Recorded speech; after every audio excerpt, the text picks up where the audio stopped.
If you want to grab the Depression Handbook or do an holistic self-improvement coaching call with me for free, both links are in the description. In life, we are continuously facing different kind of problems and challenges. And no matter what the problem is, there will always be two possible outcomes: breaking down or breaking through. After watching this video, this dynamic will be clear to you and you will practically know how to be less prone to breakdown and more inclined toward conquering and growing from your challenges.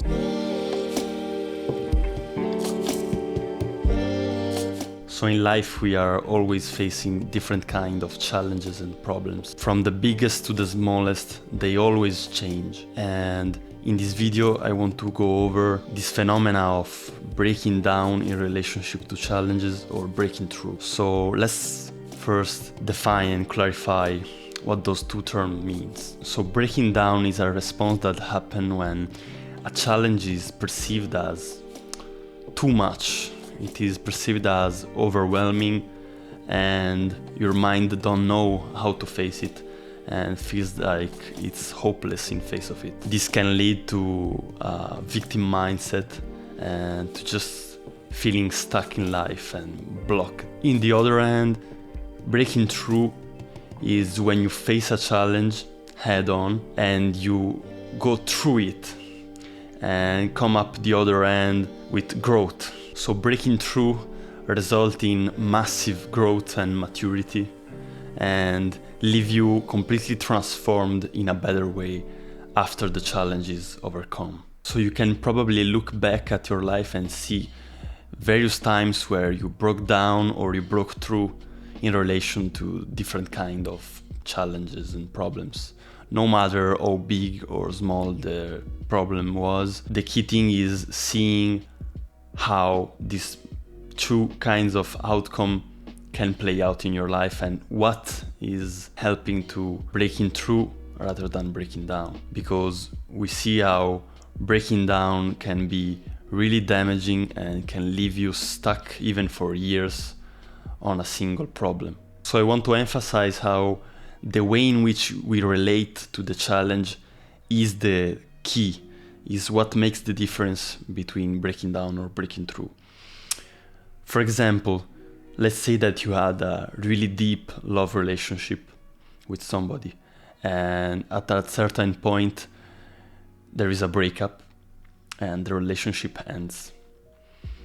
Well, there will be two possible outcomes. You later go into a victim mindset and feel bad about your situation and really just feel worse and worse and worse about it. And this will influence negatively all your life. Or you can accept the situation and grow from the pain and the suffering of the breakdown. And see, there are people that maybe even after years of a breakup are still thinking about that breakup and are sad about it. Maybe even in the back of their mind, but it's still present. They haven't broke through the problem. So see how it's totally dependent on how you relate to it. Breaking through that would be, for example, as I said, accepting it, and this will lead to massive growth and maturity. And after that, you wouldn't be stuck on this problem. It wouldn't be still in your mind.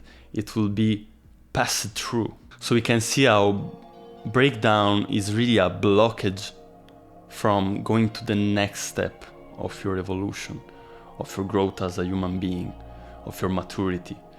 And breaking through is that growth and maturity. So having clarified the importance of breaking through rather than staying stuck and breaking down in the face of problems, let's discuss what we can practically do to be more prone to this breakthrough rather than the breakdown. Okay, so what I've seen in my life, in my personal experience regarding to that, is how the way in which we relate to these challenges is really influenced a lot by our level of dopamine and of testosterone.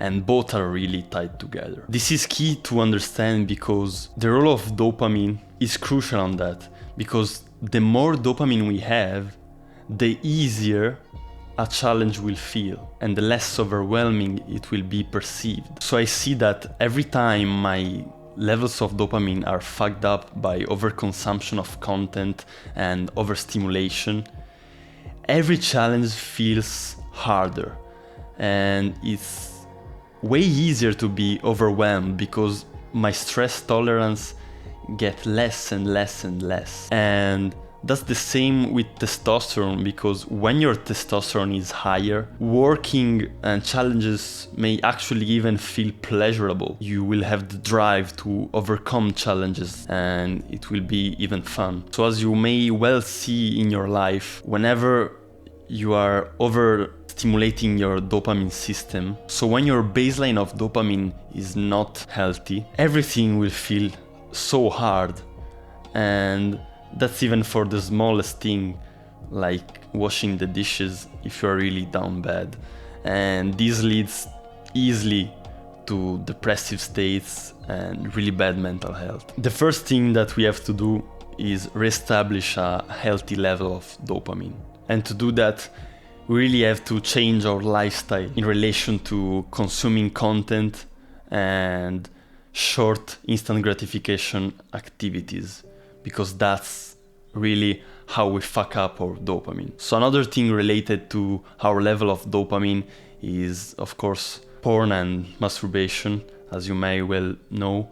This will lower your testosterone and dopamine and will cause the problem that we just talked about. So other than reestablishing a healthy level of dopamine by doing a dopamine detox and changing our lifestyle in relation to dopamine, so that's really where the magic happens, when we change our long-term approach to this rather than doing a short dopamine detox of one day. Doing that can be really useful to reset our baseline, but if we come back to our instant gratification habit, the problem will just stay the same and we will just go back to our shitty baseline. The other thing we can do is weightlifting, because this will increase our testosterone and so have the beneficial effect that I just talked about and make it way easier to face the challenge head on and just have this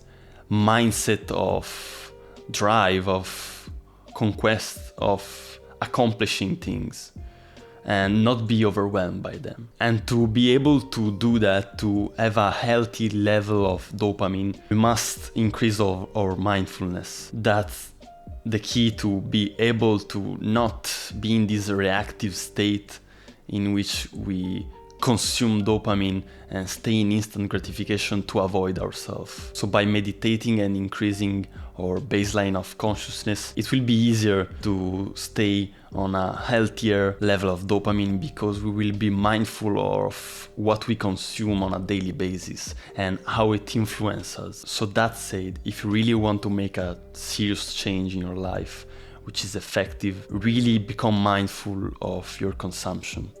Really focus on bringing back a healthy level of dopamine, because I assure you that this will make a huge difference. It will be way easier to not become overwhelmed by challenges and to grow. And once you get into this relationship with your problem, your life will be much better and you will feel more tranquil, more peaceful and more joyous. And if you struggle with mental health, this will make it way easier to not fall down into depressive episodes, which are a loop of breakdowns, basically, where you feel hopeless and just blocked in your situation. If you're struggling with mental health, I really recommend you to check out a free ebook I put on my website, which is called the Depression Handbook. It contains the best tools and behavior that you can implement in your life to get out and stay out of depression. So other than that, I really hope that you enjoyed the video and found it useful. And if you want to book a free coaching call with me, the link is in the description. I will be more than happy to help you get unstuck in your journey and understand yourself better. Because in the end, the problems you are facing are the same that I faced. Even if you are different from me or you think you are different from me, the problems that we face as a man and in the self-improvement journey and in the fitness journey are really similar. But the difference from watching self-improvement videos and working directly with one-on-one coaching is that I will be able to pinpoint directly and identify what's blocking you and lay down a practical plan which will be tailor-suited to you.